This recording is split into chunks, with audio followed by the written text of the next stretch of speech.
नमस्कार दोस्तों, आज हम निकलने वाले हैं एक ऐसी यात्रा पर जो सिर्फ एक सफर नहीं बल्कि आत्मा को शांति देने वाला एक अद्भुत अनुभव है।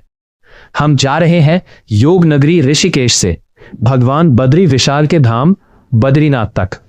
लगभग 300 किलोमीटर का यह सफर अलकनंदा और गंगा नदी के किनारे ऊंचे पहाड़ों और खतरनाक मोड़ों से होकर गुजरता है। इस वीडियो में हम आपको बताएंगे ऋषिकेश से बद्रीनाथ के बीच आने वाले वो 7 सबसे प्रसिद्ध स्थान जिन्हें आपको अपनी यात्रा में बिल्कुल भी मिस नहीं करना है। वहां क्या देखना है, क्यों देखना है और क्या है उनका इतिहास, सब कुछ जानेंगे। तो चलिए सीट बेल्ट बांध लीजिए और कमेंट में लिख दीजिए जय बद्री विशाल। तो दोस्तों, हम यात्रा की शुरुआत करते हैं। यात्रा की शुरुआत ऋषिकेश से। तो ऋषिकेश में आप लक्ष्मण झूला या गंगा आरती को देखना नहीं भूले। जो ये नज़ारा होता है मन को बहुत शांति देता है। और अब आगे बढ़ते हैं। तो आगे जो अब इस यात्रा में 7 प्रमुख जगह जो आपको बिल्कुल भी मिस नहीं करनी है, उसमें पहला पड़ाव आता है देवप्रयाग। देवप्रयाग ऋषिकेश से करीब 70 किलोमीटर आगे बढ़ते ही हमारा पहला और सबसे मुख्य पड़ाव आता है देवप्रयाग। यह 5 प्रयागों में से पहला है। यहीं पर शांत स्वभाव की अलकनंदा और वेग से बहती भागीरथी नदी का संगम होता है। और इसी संगम के बाद इस पावन धारा को दुनिया गंगा के नाम से जानती है। दोनों नदियों के पानी का रंग बिल्कुल अलग दिखाई देता है, जो देखने में किसी जादू जैसा लगता है। यहां संगम में स्नान करना बेहद पवित्र माना जाता है। इसके अलावा पहाड़ पर स्थित सदियों पुराना रघुनाथ जी मंदिर जरूर देखें, जिसके बारे में कहा जाता है कि यहां भगवान राम ने रावण वध के बाद तपस्या की थी। अब आगे बढ़ने पर यह जो दूसरा पड़ाव श्रीनगर और धारी देवी मंदिर। देवप्रयाग से आगे बढ़कर हम पहुंचते हैं श्रीनगर, उत्तराखंड। और यहां से करीब 14 किलोमीटर दूर स्थित है धारी देवी मंदिर। अब बात करें इस मंदिर में दर्शन क्यों करना चाहिए, तो धारी देवी को उत्तराखंड की रक्षक माना जाता है। इन्हें 4 धाम की रक्षक देवी भी कहते हैं। स्थानीय मान्यताओं के अनुसार इस मूर्ति का चेहरा सुबह एक बच्ची, दोपहर में एक महिला और शाम को एक बुजुर्ग महिला की तरह बदलता है।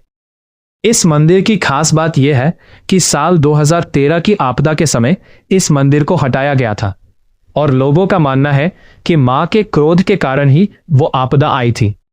अब यह मंदिर नदी के बीच में बेहद खूबसूरत तरीके से दोबारा बनाया गया है। यहां की सकारात्मक ऊर्जा आपको अंदर तक छू लेगी।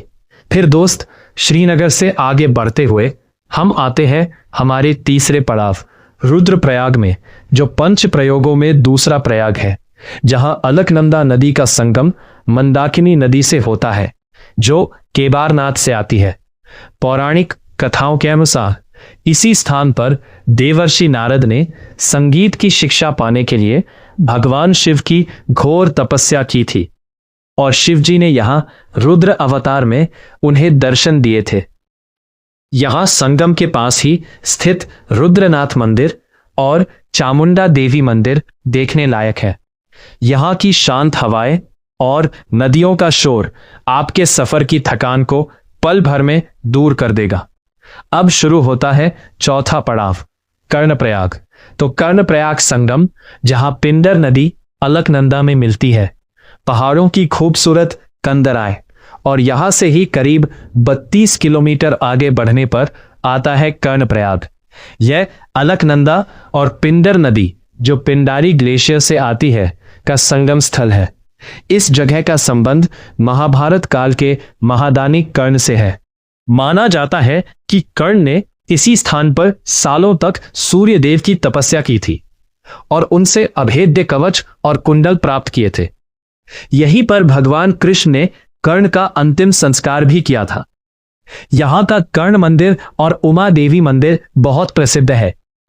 यह जगह संस्कृति और इतिहास का एक बेजोड़ मेल है। अब हमारा 5वां पड़ाव नंदप्रयाग और जोशीमठ आता है, और यही स्थान है जहां आपको हर प्रकार से नजारे देखने को मिलेंगे। जोशीमठ के प्राचीन मंदिर, शंकराचार्य मठ और वहां से दिखने वाली बर्फ से ढकी चोटियां सब यहीं देखने को मिलेंगे। जोशीमठ को बद्रीनाथ का द्वार कहा जाता है। आदि गुरु शंकराचार्य ने देश में जिन 4 मठों की स्थापना की थी, उनमें से एक ज्योतिर्मठ यही है। सर्दियों में जब बद्रीनाथ के कपाट बंद हो जाते हैं तो भगवान बद्री विशाल की पूजा यही जोशीमठ के नरसिंह मंदिर में होती है। यहां का प्राचीन नरसिंह मंदिर, वासुदेव मंदिर और आदि गुरु शंकराचार्य की तपोस्थली अमर कल्पवृक्ष जो 10,000 साल से भी ज्यादा पुराना है। अगर आपके पास समय है तो आप यहां से एशिया के सबसे लंबे रोपवे के जरिए औली भी जा सकते हैं। औली में ही यह सारे एडवेंचर देखने को मिलने, बर्फ का मजा और बहुत सारे मस्त जगह यहां देख सकते हो। अब यहां से आगे बढ़ने पर हम पूछते हैं हमारे छठा पड़ाव विष्णुप्रयाग और पांडुकेश्वर। यह 5वां और आखिरी प्रयाग विष्णुप्रयाग। यहां अलकनंदा और धौलीगंगा का संगम होता है। इसके थोड़ा आगे बढ़ते ही आता है पांडुकेश्वर। तो दोस्तों, पांडुकेश्वर वो पवित्र भूमि है जहां महाभारत के 5 पांडवों का जन्म हुआ था। राजा पांडु ने यहां भगवान शिव और विष्णु की तपस्या की थी। यहां के योग ध्यान बद्री और मदन मोहन मंदिर कत्यूरी शैली के पत्थरों से बने हैं, जो पुरातत्व और अध्यात्म के शौकीनों के लिए एक बेहतरीन जगह है। और इस तरह यह सारी जगहों को देखते हुए हम पहुंचते हैं लास्ट 7वां पड़ाव बद्रीनाथ धाम और माना गांव। तो दोस्तों, आखिरकार कठिन रास्तों, खूबसूरत झरनों और बादलों को पार करते हुए हम पहुंच जाते हैं बैकुंठ धाम बद्रीनाथ। मुख्य आकर्षण बद्रीनाथ। भगवान विष्णु का यह मंदिर नर और नारायण पर्वतों के बीच स्थित है। मंदिर के दर्शन से पहले तप्त कुंड, गर्म पानी के प्राकृतिक स्रोत में स्नान करना अनिवार्य है। कड़कड़ाती ठंड में इस खौलते पानी में नहाना किसी चमत्कार से कम नहीं है। पीछे दिखती नीलाकंठ चोटी इस नजारे को दिव्य बनाती है। माणा गांव, भारत का प्रथम गांव। बद्रीनाथ से सिर्फ 4 किलोमीटर आगे है माणा। यह भारत का आखिरी अब प्रथम गांव है। यहां आपको देखना है सरस्वती नदी का उद्गम, जो सिर्फ यहीं दिखती है और आगे जाकर लुप्त हो जाती है। भीम पुल, एक विशाल पत्थर जिसे भीम ने नदी पार करने के लिए रखा था। व्यास गुफा और गणेश गुफा, जहां बैठकर वेद व्यास जी ने महाभारत महाकाव्य लिखा था। यहां की भारत की आखिरी चाय दुकान पर चाय पीना बिल्कुल मत भूलिएगा।